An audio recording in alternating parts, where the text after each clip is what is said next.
इसी बीच ये बड़ी खबर, अध्यक्ष उदय भान ने भी बड़ी बात कही है। हरियाणा न्यूज पर कांग्रेस प्रदेश अध्यक्ष उदय भान ने बड़ी बात कही है। उन्होंने कहा कि अप्रैल के पहले सप्ताह में कांग्रेस की सूची आ जाएगी। हालांकि ये बात कहते हुए नजर आए हुड्डा भी। अब उदय भान ने इस दौरान बीजेपी पर भी निशाना साधा है। उन्होंने कहा कि बीजेपी के पास उम्मीदवार ही नहीं है और कांग्रेस के पास दिग्गज नेताओं की लंबी सूची है। तो ये बड़ी खबर हम आपको बता रहे हैं। उदय भान ने यह भी कहा कि विपक्ष के नेताओं को बीजेपी टारगेट कर रही है। लोगों में बीजेपी की कार्यशैली के प्रति गुस्सा है। तो हरियाणा न्यूज पर कांग्रेस प्रदेश अध्यक्ष उदय भान ने बड़ी बात कही है। सबसे पहले लिस्ट को लेकर उन्होंने कहा कि अप्रैल के पहले सप्ताह में कांग्रेस की सूची आ जाएगी। प्रदेश अध्यक्ष उदय भान इस वक्त हमारे साथ हैं। सब भारतीय जनता पार्टी की बात करें तो तमाम उम्मीदवार उनकी तरफ से उतार दिए लोकसभा के लिए।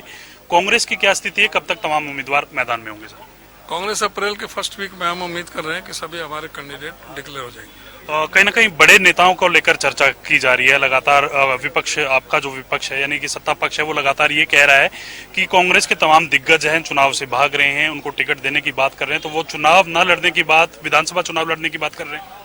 कांग्रेस में एक से एक दिग्गज है और दिग्गज ही चुनाव लड़ेंगे और आप देखोगे सब सीटों पर कांग्रेस जीतेगी। बीजेपी के पास तो कैंडिडेट ही नहीं है। ये 10 में से 60% तो कांग्रेस ही है वहाँ। वो तो ये भी कह रहे हैं ना कि ये 20 साल हो गए, 10 साल हो गए किसी को, ये हमारी पार्टी में लगातार सांसद बन रहे हैं। तो ये अब हमारे ये कब से 10 साल 20 साल हो गए? इनको कितने दिन हुए हैं? इनको नवीन जिंदल को कितने दिन हुए जिनको टिकट दिए? इनको कितने दिन हुए? रणजीत सिंह को कितने, इनको कितने दिन हुए?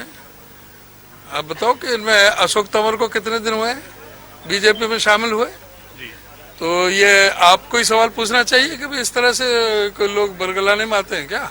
एक बड़ी रैली आप लोग करने जा रहे हैं दिल्ली में, किस प्रकार से वो रैली रहेगी? क्या वजह मानते हैं कि लोकतंत्र का गला घोटा जा रहा है? अरविंद केजरीवाल को भी गिरफ्तार किया गया, ईडी के सम्मन तमाम नेताओं को मिल रहे हैं। बिल्कुल, जो लोकतंत्र को बचाने के लिए रैली की जा रही है, जिस तरह से सरकारी एजेंसियों का दुरुपयोग हो रहा है, जिस तरह से अरविंद केजरीवाल के साथ में हुआ, जिस तरह से हेमंत सोरेन के साथ हुआ, और जो विपक्ष के नेताओं को एक टारगेट करके जो ईडी सीबीआई इनकम टैक्स के जरिए जिस तरह से प्रताड़ित किया जा रहा है, कांग्रेस पार्टी के सारे खाते जो सीज किए गए हैं, तो इससे लोगों के अंदर बहुत ज्यादा गुस्सा है और ये 31 तारीख को रामलीला मैदान दिल्ली में दिखेगा। अंतिम सवाल रहेगा सर, जेजेपी के संभावित उम्मीदवार हैं राव बहादुर सिंह, और वो लगातार आरोप लगा रहे हैं कि दीपेंद्र हुड्डा जहां भी किसी भी सभा में जाते हैं, किसी भी नेताओं से मिलते हैं, तो एक विधानसभा से 10-10 उम्मीदवारों का ऐलान करने की बात करते हैं। इस प्रकार के आरोप उनकी तरफ से लगाए गए। यही तो बात है। राव बहादुर सिंह कहते हैं कि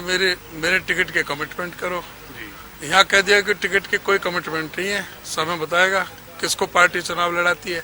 उनमें संतोष नहीं था, सब्र नहीं था, इसलिए वो उधर चले गए।